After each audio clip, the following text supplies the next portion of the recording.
I woke early that Saturday, the soft light of Seattle filtering through the kitchen blinds. The house smelled faintly of last night's rain. And for a moment I savored the quiet, the kind of stillness that comes with routine and years of doing what's expected.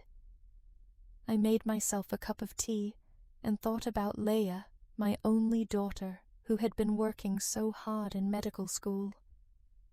Even now, years after I retired from the hospital, I found myself wrapped up in her life, making sure she had everything she needed.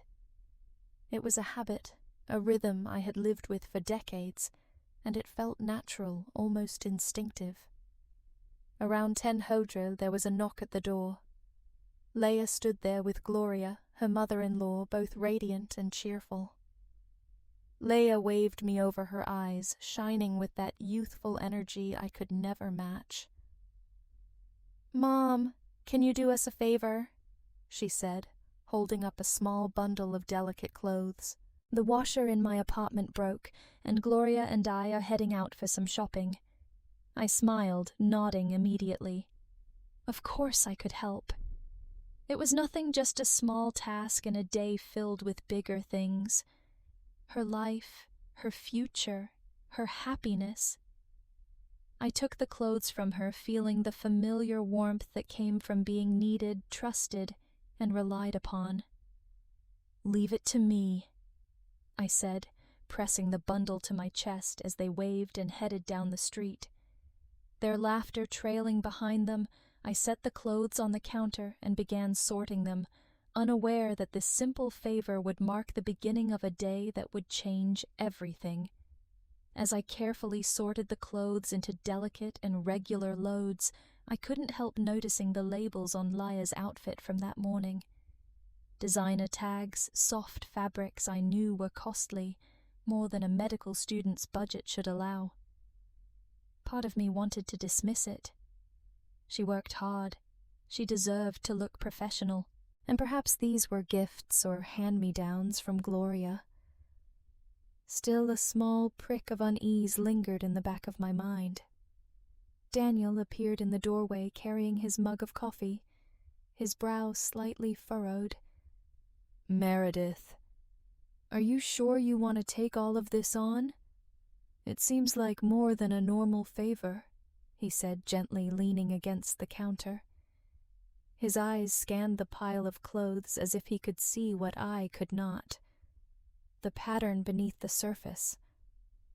"I can handle it, Daniel," I replied quickly, brushing off his concern.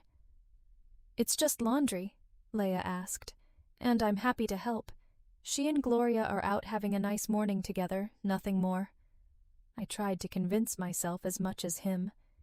Yet as I filled the sink with warm water and began hand-washing the first few pieces, I found my mind wandering back to Leia's polished hair, the silk blouse she had worn, and the little handbag that had seemed far too elegant for a casual shopping trip. It was nothing that could be proven, only a shadow of doubt settling over a familiar trust. I shook my head and focused on the task in front of me, feeling the soft fabric slip through my fingers, trying to ignore the uneasy feeling that maybe, just maybe, this small act of help was not as simple as it seemed. The sun climbed higher, and the quiet of the house felt heavier somehow, as if the calm was preparing me for what was coming. I carefully lifted the first blouse from the bundle, expecting something simple, perhaps a cotton or linen top. Instead, my fingers brushed the silky softness of a designer brand I recognized from a magazine. A small tag peeked out, far more expensive than anything Leia could afford on a student budget. I set it down gently, moving to the next item, and found a matching skirt of the same quality, along with a delicate scarf and a pair of shoes that gleamed as if they had just come from a boutique. I paused, holding them in my hands, and tried to breathe steadily. These were not ordinary clothes, even accounting for gifts from family or friends. The accumulation of expensive items in this small bundle was startling. I felt a twinge of disbelief, followed by a tight knot in my stomach. My daughter, my Leia, was brilliant, driven and hard-working, but she had never needed such extravagance. When I questioned her over the phone a few days earlier, she had been cheerful, almost eager, explaining that she needed professional attire for clinical rotations and networking events. "Mom, it's important to make the right impression," she had said. I wanted to believe her, wanted to dismiss the tiny alarm bells in my head as overthinking. I shook my head and continued folding the clothes carefully, trying to maintain a sense of normalcy. Every stitch and every tag felt like a whisper, a reminder that something didn't quite add up. Perhaps I was being paranoid. After all, Laya had always been responsible, and maybe this was simply a reflection of her ambitions and the circles she was moving in. Still, the growing pile of luxurious clothing, the meticulous quality of each piece, and the sheer number of items made it impossible to ignore the discomfort that had been building since they left. I kept working, pretending to myself that nothing was amiss, even as the seed of doubt settled more firmly in my mind. By the time I finished sorting, the day had grown warmer, the quiet of the house heavy, and the unease in my chest had deepened, hinting that this ordinary favor might not be as simple as it seemed. After finishing the laundry, I settled into the living room with my laptop, intending to do a simple check of Leia's recent credit card activity, the one I had entrusted to her for emergencies. What I saw made my stomach tighten almost immediately. There were multiple charges over the past few weeks at places I knew well: upscale restaurants, high-end boutiques, spa appointments that could not have been cheap. Each entry alone might have been explainable, but together they painted a picture that felt deliberate, calculated. I clicked through the statements slowly, trying to make sense of the pattern. Dinner at a seafood restaurant that cost more than my entire weekly groceries, a leather handbag from a boutique downtown, a spa day that included a facial massage and other treatments totaling several hundred. I had provided the card for emergencies, not for extravagance. My hands shook slightly as I scrolled each charge heavier than the last. I tried to reason with myself. Perhaps Leia had borrowed money from a friend, or maybe Gloria had suggested these outings, but the timing was too precise, the locations and purchases too consistent to be coincidental. The thought began to creep in that this wasn't merely indulgence, it was coordinated. The way Leia had insisted I handle the laundry, the way Gloria had appeared so composed and attentive while watching her daughter, now felt like a carefully choreographed plan. My mind raced back to the morning. The laughter, the cheerful exit, the seemingly harmless request. It had all seemed innocent then. Now it felt like a trap, a subtle test of my trust and compliance. The quiet house around me, the folded designer clothes on the sofa, and the lingering aroma of tea combined to make every detail sharper, every thought heavier. I leaned back, staring at the laptop screen. The lines of numbers and charges blurring together, the unease in my chest had grown into a knot I could no longer ignore. Something was unfolding, and it involved more than just a favor or a shopping trip. A plan carefully executed was beginning to emerge before my eyes, and I realized that I had been unknowingly drawn into it from the very moment they walked through the door. With a deep breath, I resolved to dig deeper, to understand exactly what had been orchestrated, and to decide how I would respond before it was too late. I was picking up the last of the delicate laundry when something slipped from Leia's tote bag onto the floor. A phone she had accidentally left behind. My heart beat faster as I picked it up, intending only to set it aside until she returned. But the screen was unlocked, and messages from the past few days glared back at me. Impossible to ignore, scrolling through my hands, trembling. I found a conversation with someone named Rick, clearly Leia's boyfriend. The messages were casual at first, but the content made my blood run cold. They were discussing how to convince me to give Leia access to my savings, how to use my trust to my disadvantage, and even plans to suggest I should sell my house for their benefit. Every line was a calculated step toward exploiting me. And the laundry favor, the very reason they had asked me to stay behind, was the first move in their plan. Shock and disbelief settled over me like a heavy fog. My own daughter, the girl I had raised, was orchestrating a scheme to take advantage of my lifelong sacrifices. My mind flashed through the years, all the times I had said yes, all the support I had given without question, all the moments I had believed in her unquestioningly. Each memory now carried a bitter undertone. I sank into the chair, gripping the phone, feeling a mix of heartbreak and rising anger. The betrayal was clear, undeniable, and yet it felt surreal, like I was watching someone else's life unfold.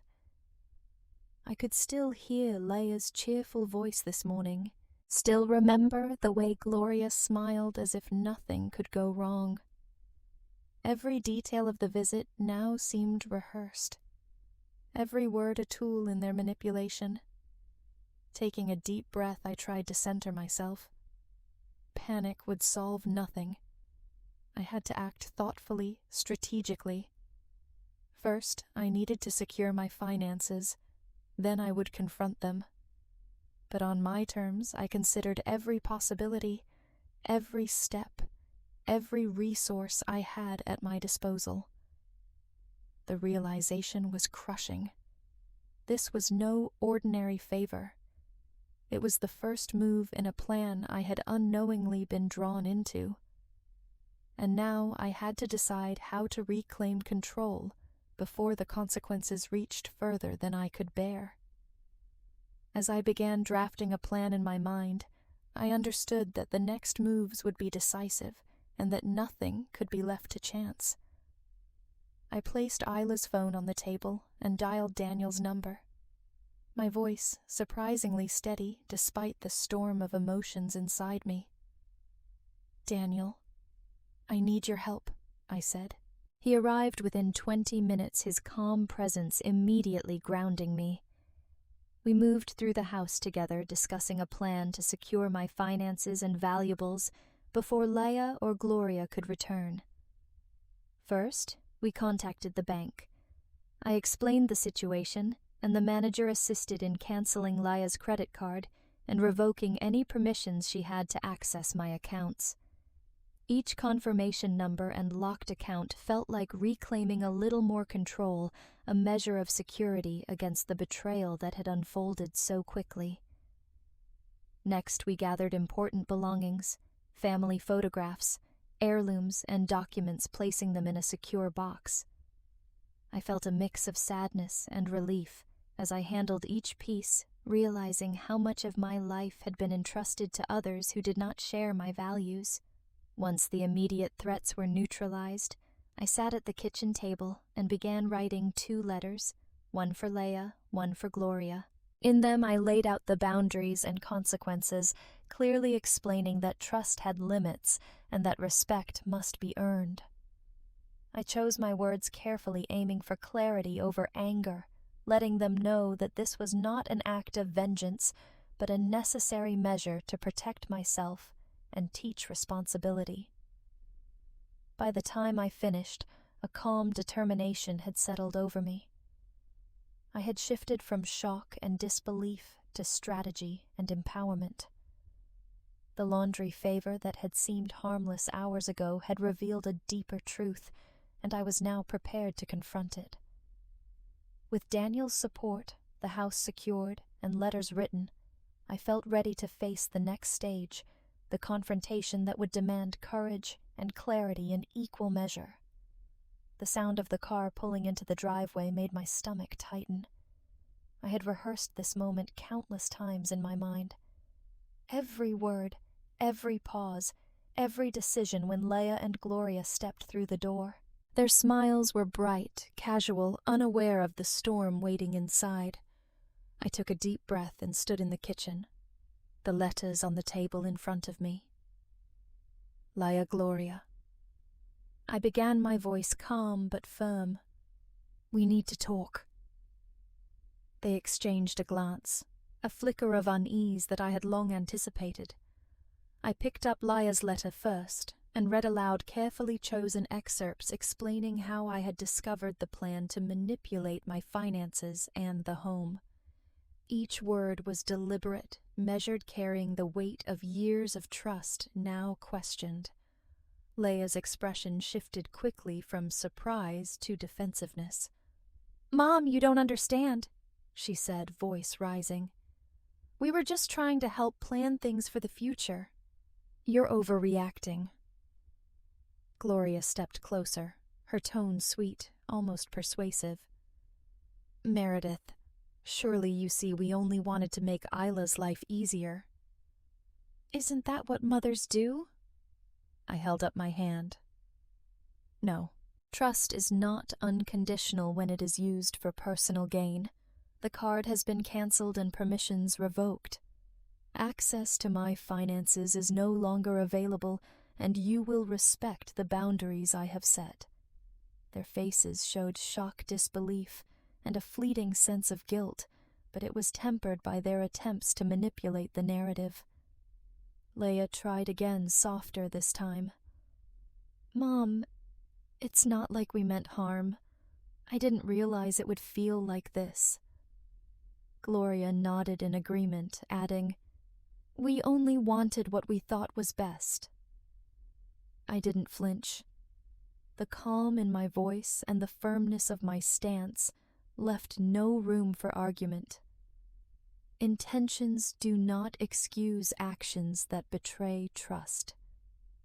You will learn from this, or you will face the consequences for a long moment. Silence filled the room. I watched as the reality of my resolve settled over them. The recognition that the power dynamic had shifted. I knew the next steps would determine whether lessons were learned or resentment lingered, and I was prepared to see this through. As they stood there processing the weight of the confrontation, I turned toward the letters and the secured belongings, ready to ensure that what I had built remained safe and respected. The house was quiet after Laia and Gloria left, the tension lingering in the air like a faint echo. I sat at the kitchen table, rereading the letters I had left behind, and felt a strange mix of exhaustion and relief. For the first time in decades, I had asserted myself fully, without hesitation or guilt. The boundaries I set were firm, deliberate, and necessary not just for my protection, but as a lesson in responsibility. Over the following weeks, Leia began to adjust. She transferred her credits to the public university closer to home and found a part-time internship at a local clinic. For the first time, she was earning her own money, managing her own schedule, and experiencing the consequences of her choices. Each small step of independence was hard for her, but I watched from the sidelines with a quiet sense of satisfaction, knowing that the lessons I had struggled to teach were finally taking root. Meanwhile, I allowed myself to return to parts of my life I had long neglected. I rejoined the community gardening group I had abandoned years ago, attended a watercolor class I had always wanted to take, and spent afternoons walking along Lake Washington with Daniel. These moments of personal growth felt indulgent at first, almost selfish, but gradually I realized they were essential. They reminded me that my life was not solely defined by the needs and ambitions of others. In reclaiming my time and asserting my boundaries, I discovered a renewed sense of self. The home I had built, the career I had dedicated myself to, and the love I had given freely were not obligations. They were the foundation upon which I could rebuild a balanced, authentic life. As the weeks passed, I observed Laia navigating her own responsibilities and choices, sometimes faltering, sometimes succeeding. Each instance reminded me that love does not mean giving without limits. It means guiding, protecting, and stepping back when necessary. With my home secure, my boundaries respected, and my daughter gradually finding her footing, I felt a sense of clarity and empowerment that had eluded me for years, setting the stage for the gradual rebuilding of trust and understanding between us. Over the next few months, the quiet between Laya and me began to shift. There were no dramatic gestures or sudden apologies, only small, deliberate steps toward understanding. She started taking responsibility for her own finances, using the part-time job at the clinic to pay for essentials and even contribute to minor household expenses. Each time she mentioned a new task she had completed on her own, I felt a cautious relief settle in my chest. Daniel remained a steady presence throughout. His calm reminders, gentle guidance, and unwavering support gave me the confidence to enforce the boundaries I had set. With him, I felt anchored, capable of maintaining patience and fairness, even when Laya struggled with frustration or regret. His quiet encouragement reminded me that I did not need to shoulder this alone. Leia began to approach me with honesty rather than excuses. She asked questions about budgeting, sought advice for her school projects, and sometimes simply shared her thoughts without expecting intervention. Each interaction, though small, was a building block in the slow reconstruction of trust. I listened, guided, and sometimes withheld help, letting her learn through her own decisions. I noticed subtle changes in her demeanor, a newfound respect in the way she spoke, a careful consideration of her actions, and a willingness to accept limits without resentment. It was not perfect, and there were setbacks, moments when her old habits surfaced. But each instance became an opportunity for her to understand the consequences of her choices, and for me to reinforce lessons I had struggled to teach. In the quiet evenings, I reflected on the progress we had made. The house felt lighter, filled with the cautious but genuine energy of a daughter learning independence and a mother discovering the strength of her boundaries. I realized that rebuilding trust required patience, consistency, and a willingness to let go of control without letting go of guidance. With each passing day, I saw a tentative but growing connection based on respect rather than expectation, preparing both of us for the next stage of our relationship and the deeper understanding that awaited us in the months ahead. The house was quiet in a way that felt earned, the weight of past tension replaced by a calm I hadn't known in years. My finances were secure, the credit card revoked, and my valuables safely stored. Leia had adjusted to managing her own responsibilities, and the lessons she had resisted were slowly taking hold.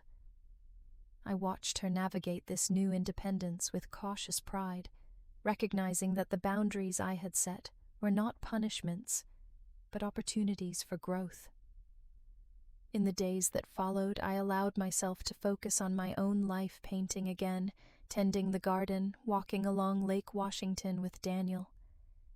These moments reminded me that self-respect was not selfish, that my needs mattered as much as anyone else's.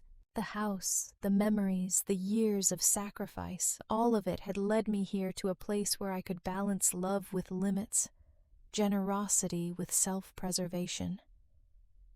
I thought back to the day of the laundry favor, to the shock, the betrayal, and the confrontation. It was painful, but it had revealed truths that I could no longer ignore. I realized that love requires boundaries, and that teaching responsibility is sometimes the greatest gift a parent can give. I sat by the window, the sunlight catching the edges of the living room, and felt a quiet strength I hadn't felt in decades. I had protected what mattered, upheld my dignity, and given Leia the chance to learn how to stand on her own. In that moment, I understood the full circle of what had unfolded.